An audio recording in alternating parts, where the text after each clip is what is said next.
ആ വിശുദ്ധമായ പ്രസ്ഥാനത്തിന്റെ ഒന്നാമത്തെയും രണ്ടാമത്തെയും എത്ര എണ്ണം പറഞ്ഞാലും ഈ സമസ്ത എന്ന പ്രസ്ഥാനത്തിന്റെ അജണ്ട വിശുദ്ധമായ ആദർശ സംരക്ഷണമാണ്.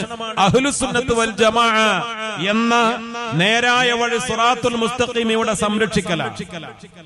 നിങ്ങൾ പഠിച്ചു നോക്ക്, സമസ്തയുടെ ഈ ഒരു നൂറ്റാണ്ടു കാലഘട്ടത്തിലെ മഹാസമ്മേളനങ്ങൾ, സമസ്തയുടെ പ്രാദേശികമായ സമ്മേളനങ്ങൾ, സമസ്തയുടെ കേന്ദ്ര മുശാവറയുടെ തീരുമാനങ്ങൾ, സമസ്തയുടെ പ്രമേയങ്ങൾ, ഇതിലെല്ലാം നമ്മൾ കാണുന്നത് എന്താണ്?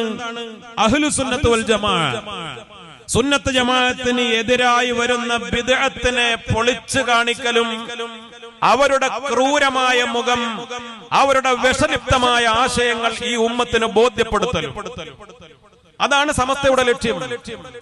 ഇവിടെ ഇന്ത്യ രാജ്യത്ത് ഏറ്റവും കൂടുതൽ ശിർക്ക് ലോകത്ത് ഇപ്പോഴും നടക്കുന്ന ഒരു രാജ്യമാണ് ഇന്ത്യ.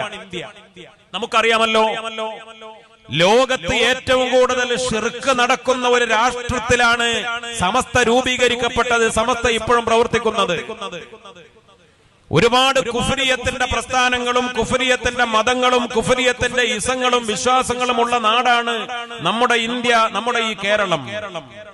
പലതരത്തിലുള്ള മതവിരുദ്ധമായ മതനിഷേധപരമായ ശിർക്കിന്റെയും കുഫ്രിയത്തിന്റെയും ആശയങ്ങളുള്ള പല ഇസങ്ങളും മതങ്ങളും സംഘടനകളും ഒക്കെയുള്ള ഇന്ത്യ രാജ്യത്ത് എന്തേ അതൊന്നും കാര്യമായി സമസ്തയുടെ അജണ്ടയായി മാറാതിരുന്നത്?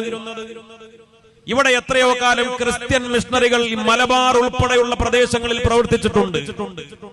ദാരിദ്ര്യവും കഷ്ടപ്പാടുമുള്ള മലബാറിലെ, മലപ്പുറം ജില്ലയിലെ മലയോര പ്രദേശങ്ങളിലൊക്കെ വാരിക്കോരി പണം കൊടുത്തും പണം എറിഞ്ഞും ജീവകാരുണ്യ പ്രവർത്തനങ്ങൾ നടത്തിയുമൊക്കെ ക്രിസ്ത്യൻ മിഷണറി മലബാറിലെ മുസ്ലിങ്ങൾക്കിടയിൽ പ്രവർത്തിച്ചിട്ട് എന്തേ കാര്യമായി അവർക്ക് പുരോഗതി ഇല്ലാതെ പോയത്? ഈ ഉമ്മത്തിന്, മുസ്ലിം ഉമ്മത്തിന് കൃത്യമായ ഒരു തിരിച്ചറിവുണ്ട്. നസാറ പറയുന്നത് കുഫ്രിയത്താണ് എന്ന് അവർക്ക് കൃത്യമായിട്ട് അറിയാം. ഇവിടെ നടക്കുന്ന ഒരുപാട് ശിർക്കിന്റെ വഴികൾ ഈ ഉമ്മത്തിനറിയാം. അതുകൊണ്ട് ആ മേഖലയിൽ ആദർശ സമ്മേളനങ്ങൾ കാര്യമായി നടത്തേണ്ടതില്ല, ആ മേഖലയിലെ സംവാദങ്ങളൊന്നും കാര്യമായി നടത്തേണ്ടതില്ല. അതൊക്കെ വളരെ ഒറ്റപ്പെട്ട സംഭവങ്ങളായിട്ടേ ഉണ്ടായിട്ടുള്ളൂ. ഈ ഉമ്മത്തിനൊരു തിരിച്ചറിവ് സമസ്ത ഉണ്ടാക്കി കൊടുത്തിട്ടുണ്ട്. ഏതൊക്കെയാണ് കുഫ്രിയത്തിന്റെ വഴികൾ, അങ്ങോട്ട് പോകാൻ പാടില്ല. ഏതൊക്കെയാണ് ശിർക്കിന്റെ വഴികൾ, അങ്ങോട്ട് പോകാൻ പാടില്ല. അതുകൊണ്ടല്ലേ നമ്മുടെ ഈ കൊച്ചു കേരളത്തിൽ എത്ര പതിറ്റാണ്ടുകളായി കമ്മ്യൂണിസ്റ്റ് പാർട്ടികൾ പ്രവർത്തിക്കുന്നു. വലതുപക്ഷത്തോ ഇടതുപക്ഷത്തോ ഉള്ള കമ്മ്യൂണിസ്റ്റ് പാർട്ടികൾക്ക് അവരുടെ മതവിരുദ്ധമായ കമ്മ്യൂണിസം എന്ന് പറയുന്ന ഇസം എത്രയാണ് ഈ ഉമ്മത്തിന്റെ കൽബിലേക്ക് ഇറക്കിക്കൊണ്ടുപോകാൻ സാധിച്ചത്? ബഹുമാനപ്പെട്ട സൈനുൽ ഉലമ ശൈഖുന ചെറുശ്ശേരി ഉസ്താദിന്റെ വളരെ പ്രശസ്തമായ ഒരു പ്രഭാഷണത്തിൽ പറയുന്നുണ്ട്, സമസ്ത കേരള ജംഇയ്യത്തുൽ ഉലമയിൽ മുസ്ലിം ലീഗുകാരുണ്ട്, കോൺഗ്രസുകാരുണ്ട്, മറ്റു പല രാഷ്ട്രീയ പാർട്ടിക്കാരെ സമസ്തയിലുണ്ട്. അതിൽ പറയുന്ന ഒരു വാക്കുണ്ട്, അതിൽ ദീനുള്ള ജാതി കമ്മ്യൂണിസ്റ്റുകാരുണ്ട് എന്ന്. ഏതാ ഈ ദീനുള്ള ജാതി കമ്മ്യൂണിസ്റ്റ്? അവര് കമ്മ്യൂണിസ്റ്റ് പ്രസ്ഥാനങ്ങളിൽ പ്രവർത്തിക്കുന്നുണ്ടാകും. അത് വലതുപക്ഷത്തുള്ള കമ്മ്യൂണിസ്റ്റ് പാർട്ടികളിലും ഇടതുപക്ഷത്തുള്ള കമ്മ്യൂണിസ്റ്റ് പാർട്ടികളിലും പ്രവർത്തിക്കുന്ന മുസ്ലിങ്ങൾ ഉണ്ടാകും. പക്ഷേ ആ മുസ്ലിങ്ങൾ ദീനുള്ള ജാതിയാണ്. അവർ തഹജ്ജുദ് നിസ്കരിക്കുന്നവരുണ്ട്, അതേ 5 വഖത്ത് ജമാഅത്ത് നിസ്കരിക്കുന്നവരുണ്ട്, ഹജ്ജിനും ഉംറക്കും പോകുന്ന ദീനിയായി ജീവിക്കുന്ന ആളുകളുണ്ട്. എന്തെങ്കിലുമൊക്കെ കാരണത്താൽ രാഷ്ട്രീയം അവർക്ക് ഏതെങ്കിലുമൊക്കെ വലതുപക്ഷത്തിലോ ഇടതുപക്ഷത്തിലോ സി എന്ന് തുടങ്ങുന്ന കമ്മ്യൂണിസ്റ്റ്, CPM-ഓ CPI-ഓ CMP-യോ, അത് നമ്മുടെ രമയുടെ പാർട്ടിയോ എന്തോ ആവാം, അതിലൊക്കെ അവരുടെ ആളുകൾ ഉണ്ടാകും. പക്ഷേ അവരിലേക്കൊന്നും മതനിഷേധത്തിലും മതനിരാസത്തിലും അധിഷ്ഠിതമായ മതവിരുദ്ധമായ കമ്മ്യൂണിസം എന്ന് പറയുന്ന ആശയത്തെ ഇറക്കിക്കൊണ്ടുവരാൻ 2 പക്ഷത്തെ കമ്മ്യൂണിസ്റ്റ് പാർട്ടികൾക്കും സാധിച്ചിട്ടില്ല. ഏത് നാട്ടിൽ പോയാലും ഒറിജിനൽ ഒരു കമ്മ്യൂണിസ്റ്റിനെ കണ്ടെത്താൻ അത് വളരെ ശ്രമകരമായ ഒരു ദൗത്യം. അത് ഹിന്ദുക്കളിലാണെങ്കിലും മുസ്ലിങ്ങളിൽ മാത്രമല്ല, ഹിന്ദുക്കളിലാണെങ്കിലും ക്രിസ്ത്യാനികളിലാണെങ്കിലും വളരെ കുറഞ്ഞ ശതമാനം മാത്രമേ കമ്മ്യൂണിസം എന്ന് പറയുന്ന മതവിരുദ്ധമായ ആശയം അവർക്ക് കുത്തിച്ചെലുത്താൻ സാധിച്ചിട്ടുള്ളൂ. ഞാൻ പറഞ്ഞു വന്നത്, കമ്മ്യൂണിസത്തിനെതിരെ സമസ്ത പറഞ്ഞിട്ടില്ലേ? കമ്മ്യൂണിസത്തിനെതിരെ പ്രസംഗിച്ചിട്ടില്ലേ? മതവിരുദ്ധമായ കമ്മ്യൂണിസത്തിനെതിരെ ലേഖനങ്ങൾ എഴുതിയിട്ടില്ലേ? ഇപ്പോഴും പറയാറില്ലേ? ഇപ്പൊ ഈ കഴിഞ്ഞ മാസത്തിൽ സുപ്രഭാതം പത്രത്തിലെ എഡിറ്റോറിയൽ പേജിലും എഡിറ്റോറിയൽ കോളത്തിലും കേരളത്തിലെ ചില ഉത്തരവാദിത്തപ്പെട്ട CPM-ന്റെ ആളുകൾ മതവിരുദ്ധമായ കാര്യം പറഞ്ഞപ്പോ സമസ്തയുടെ മുഖപത്രം അതിനെ ചോദ്യം ചെയ്തിട്ടുണ്ട്, അതിനെതിരെ ലേഖനം എഴുതിയിട്ടുണ്ട്.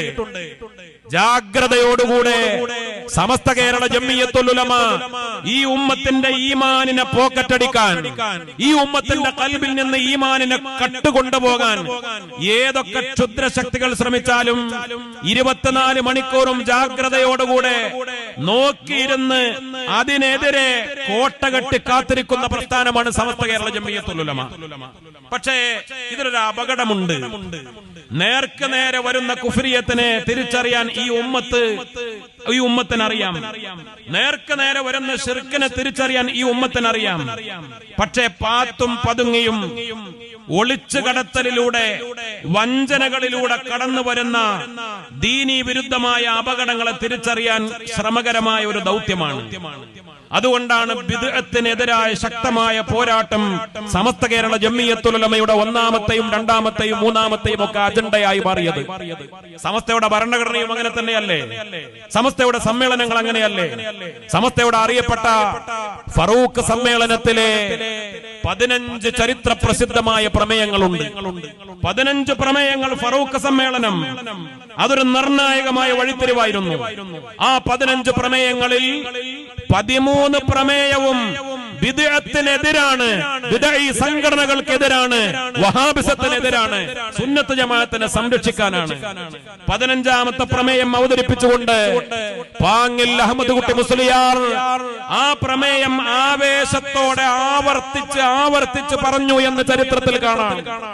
ആ പ്രമേയം പാസാക്കുമ്പോ സദസ്സാകെ ഇളകി മറിഞ്ഞ് തക്ബീർ ചൊല്ലിയിട്ടാണ് ആ പ്രമേയം പാസാക്കിയതെന്ന് കാണാം. എന്തായിരുന്നു 15ാമത്തെ പ്രമേയം?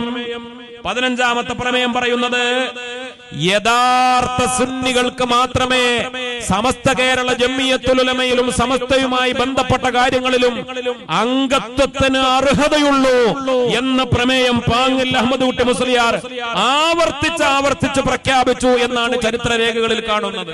എന്താ ഇതിനർത്ഥം? യഥാർത്ഥത്തിലുള്ള സുന്നികൾ ഇന്നും സമസ്ത കഥ പറയാനുള്ളത്. യഥാർത്ഥത്തിലുള്ള സുന്നി ആരാണ്? ആ സുന്നി എന്ന് പറഞ്ഞ് കബളിപ്പിക്കലല്ല.